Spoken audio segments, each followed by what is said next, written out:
Have a nice time dear students. साथियों, हम लोग कॉम्प्लेक्स सेंटेंस में नाउन क्लास और एडजेक्टिव क्लास को पूरी तरह से पढ़ लिए हैं। अब हम लोग जो पढ़ रहे हैं वो है एडवर्ब क्लास, और एडवर्ब क्लास के अंतर्गत हम लोग 6 हेडिंग को 6 टॉपिक को पढ़ चुके हैं। आइए साथियों, आज हम अगली टॉपिक स्टार्ट करेंगे, adverb of result. Adverb of result साथियों, इसको शुरू करने से पहले आप सभी लोगों से निवेदन, फटाफट चैनल को सब्सक्राइब कर लीजिए और वीडियो को लाइक कर दीजिए साथियों। तो आइए हम लोग समझ लेते हैं साथियों एडवर्ब ऑफ रिजल्ट में क्या करना है। इसके अंतर्गत आप लोग लिखेंगे कि एडवर्ब ऑफ रिजल्ट का प्रयोग वहां पर किया जाता है जहां पर परिणाम की बात होती है। जहां पर परिणाम निकलता है साथियों, वहां पर हम किसका प्रयोग करेंगे? एडवर्ब ऑफ रिजल्ट का। और आगे लिखेंगे इसमें मुख्य कॉन्जंक्शन निम्न है। अब मुख्य कॉन्जंक्शन इसमें केवल एक ही है साथियों, सो दैट, जिसका हिंदी अर्थ होगा इतना की, है ना। अभी सो दैट के बीच में क्या है? एडजेक्टिव, यानी दिए गए वाक्य में किसी न किसी सेंटेंस में आपको एडजेक्टिव दिया होगा और उसी एडजेक्टिव के साथ में आपको दिया होगा टू, वेरी, सो, क्वाइट। ये आपको 4 शब्द दिए होंगे साथियों, इनमें से कोई भी एक आ सकता है, इनमें से कोई भी एक आपको देखने के लिए सेंटेंस में मिल जाएगा, टू, वेरी, सो या क्वाइट। अब क्या करेंगे? दिए गए सेंटेंस में जहां पर टू, वेरी, सो या क्वाइट दिया होगा वहां पर हम लोग क्या करेंगे? सो लिख देंगे। अगर आपको याद होगा साथियों तो सेम वर्ड आया हुआ था इन्फिनिटिव टू हेडिंग में, जब आपने पढ़ा हुआ था उसमें भी सेम चीज आया था, लेकिन वहां पर हम लोग TOO करते थे। जहां पर हमने सो किया वहां पर क्या करते थे? TOO। तो वो क्या बनेगा? सिंपल बनेगा। लेकिन यहां पर जो हम लोग बनाएंगे साथियों वो क्या बनेगा? अगर इसके स्थान पे सो लिखेंगे तो ये कॉम्प्लेक्स बनेगा। यही सारी बातें साथियों जो याद रखने वाली है, जिससे आपका सिंथेसिस करना बहुत ज्यादा आसान होता है। तो आइए देखते हैं यहाँ पर क्या है कि एडवर्ब ऑफ रिजल्ट का प्रयोग वहां पर करते हैं जहां पर परिणाम की बात होती है, और इसका मुख्य कंजंक्शन जो है वो एक ही है, सो दैट, जिसका हिंदी अर्थ होगा इतना की, और बीच में क्या बिठाएंगे? एडजेक्टिव। आइए इसको हम एग्जांपल के माध्यम समझते हैं साथियों। इसमें क्या करना है?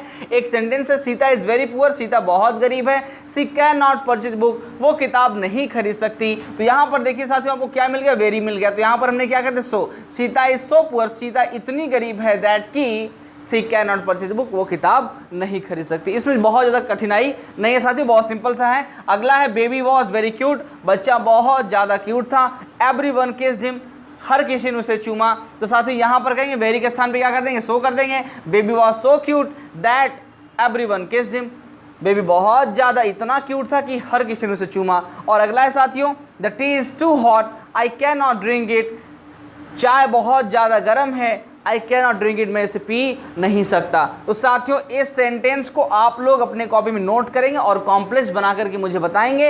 एक बात ध्यान रखने वाली साथियों कि यहाँ पर एडवर्ब ऑफ रिजल्ट में जो भी सेंटेंस दिया होगा उसमें एक सेंटेंस में तो टू, वेरी, सो, क्वाइट दिया होगा, और दूसरा सेंटेंस जो होगा साथियों वो हमेशा ही नेगेटिव हो, या तो कैन नॉट या तो कुड नॉट आपको देखने को अवश्य मिलेगा। तो चलिए वीडियो को पॉज करिए, फटाफट इसे नोट करिए। आइए हम आपको अगली टॉपिक भी लगे हाथ समझा ही देते हैं।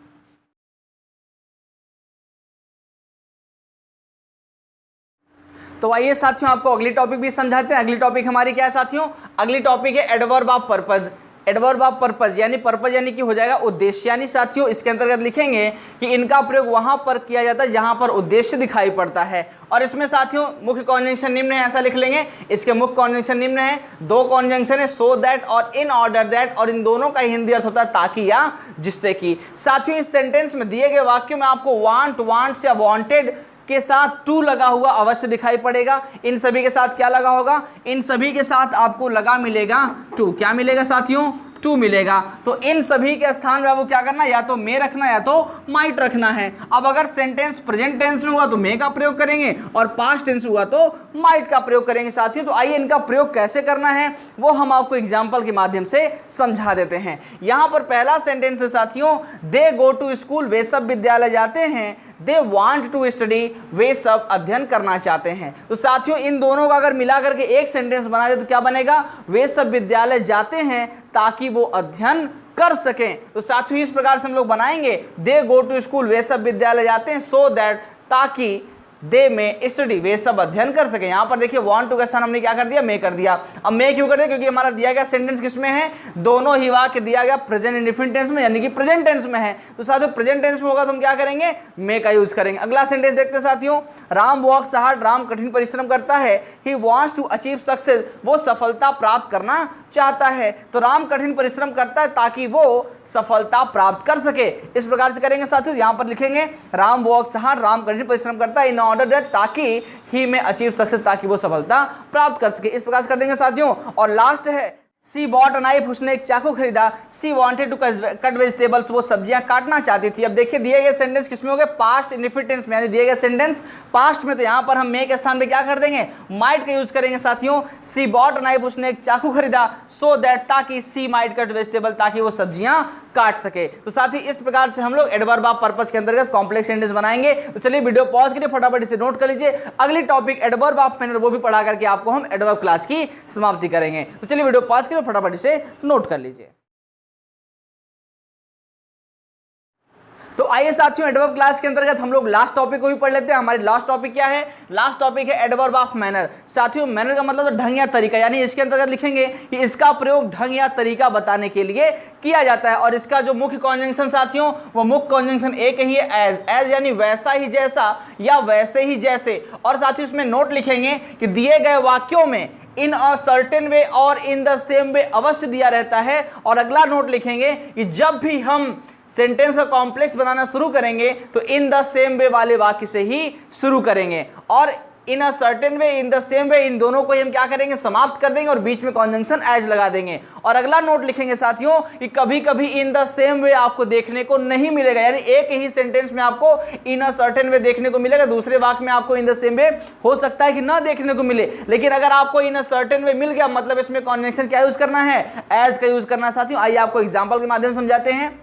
You had treated me, आपने मेरे साथ बर्ताव किया इन सर्टेन वे, एक निश्चित तरीके से, आपने निश्चित तरीके में एक निश्चित तौर पर मेरे साथ क्या किया, बर्ताव किया है। I shall treat you, मैं भी वैसा ही व्यवहार करूंगा इन द सेम वे, आपके साथ बिल्कुल वैसा, इन द सेम वे वैसा ही आपके साथ व्यवहार करूंगा। You have treated me in a certain way, आपने निश्चित तरीके से मेरे साथ व्यवहार किया है। I shall treat you in the same way, और मैं भी बिल्कुल वैसा ही आपके साथ व्यवहार करूंगा। तो साथियों इन द सेम वे वाले वाक्य से हमको क्या करना है, शुरुआत करनी है। I shall treat you, अब इनके स्थान पे क्या करना है, in a certain way, in the same way को समाप्त करना, और इनके स्थान पे क्या करना है, आपको कॉन्जंक्शन एज का प्रयोग करना है। तो I shall treat you as, अब दूसरा sentence you have treated me, इनको भी हटा देना है, इनको भी हटा देना है, तो you have treated me। आइए इसका हिंदी अर्थ देखते हैं। I shall treat you, मैं आपके साथ व्यवहार करूंगा, as वैसा ही जैसा you have treated me, जैसा आपने मेरे साथ व्यवहार किया है, या मैं आपके साथ वैसा ही बर्ताव करूंगा जैसे आपने मेरे साथ बर्ताव किया है। तो साथियों यहां पर ढंग या तरीका बताने के लिए हम लोग as का प्रयोग करेंगे। चलिए वीडियो को पॉज करिए, फटाफट इसे नोट कर लीजिए साथियों। और यहां से मेरा कार्य होता समाप्त, आज के लिए इतना बहुत है। आज आपका एडवर्ब क्लास भी समाप्त होता है। कल हम लोग कंपाउंड सेंटेंस पढ़ना शुरू करेंगे साथियों, लेकिन आज के लिए इतना बहुत है। आप इसको दोहराइए, अपनी कॉपी में नोट करिए, प्रैक्टिस करिए, बुक ले लीजिए, आप लोग एक्सरसाइज सॉल्व करिए। जो क्वेश्चन ना है आप हमें कमेंट करिए, सर इसका ये क्वेश्चन मुझे नहीं आ रहा है, इसका आंसर कैसे किया जाएगा, मैं आपको कमेंट में रिप्लाई दूंगा। अगर आप हमसे व्हाट्सएप पे भी जुड़ना चाहते हैं तो साथियों मैं आपको अपना नंबर भी प्रोवाइड कर दूंगा व्हाट्सएप का, जिससे आप मुझसे कनेक्ट हो सके, अपने क्वेश्चन को मुझसे पूछ सकते हैं। तो चलिए साथियों यहाँ से वीडियो की समाप्ति करते हैं, लेकिन वीडियो समाप्त करने से पहले आप सभी से एक बार फिर से निवेदन, फटाफट चैनल को सब्सक्राइब कर लीजिए, वीडियो को लाइक कर दीजिए साथियों। इस वीडियो को दबा करके शेयर कीजिए उन लोगों तक जो ग्रामर सीखना चाहते हैं, जो ग्रामेटिकली करेक्ट बोलना चाहते हैं, जो इंग्लिश स्पीकिंग सीखना चाहते हैं साथियों, उन सभी तक वीडियो को शेयर कीजिए। ज्ञान बांटते रहिए, क्योंकि ज्ञान बांटने से ही बढ़ता है। जय हिंद, जय भारत।